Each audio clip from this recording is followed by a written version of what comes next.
Actually, you made translation. Translation. You do it for me. Opening prayer for today. Don't worry. Don't bring out your bulletin. Oh God. Oh Chuku, who have commanded us to listen to your beloved Son. That's my problem. That's my problem. The ya. Thank you. I've been correcting this thing. As not made with a bulletin may God address directly so that I will show it to you. Oh, sir. Oh, Chuku, who have commanded us to listen to your beloved Son, not his beloved Son. Who has commanded us to listen to your beloved Son. Be pleased, we pray. And the translation says, Oh, Chuku, onye nyere anyị iwu, ka anyị gee nwa gị ịhụrụ n'anya ntị.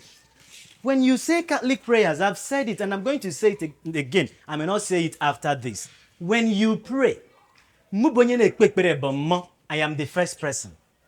Directly as God the Father or God the Son, I address him as a God, as second person. Move first person. Yeah, the second person. Then,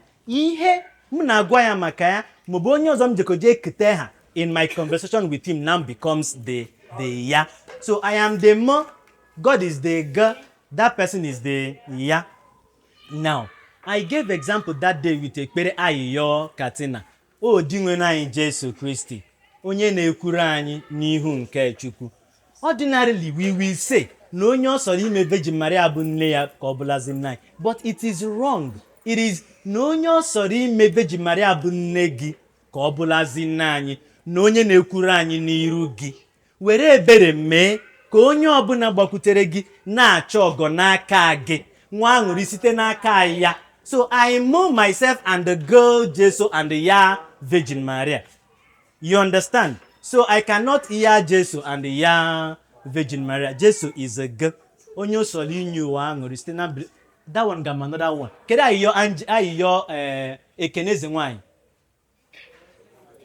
Di ayiyo ya.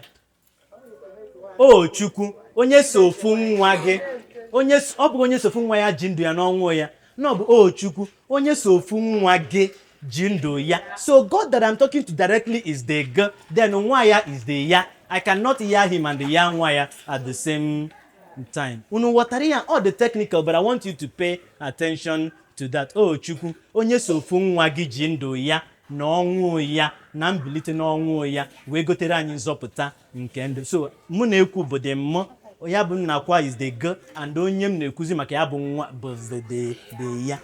Gịnị bụ ahịhịa ọṅụlịba? Si na mbilite n'ọnwụ nke nwa gị. You see that thing I'm saying? Si na mbilite n'ọnwụ nke nwa gị. Si na onye ọsọrọ inye ụwa nwụrụ, si na mbilite n'ọnwụ nke nwa gị dị nwe nụ anyị Jesu Christi. So when you address he is the gay, then onye na-ekwu maka ya whether maọbụ mmadụ maọbụ ụka whatever ga-abụ the third person that becomes the ya. Ihu ma tikoro me nke ngwere kor.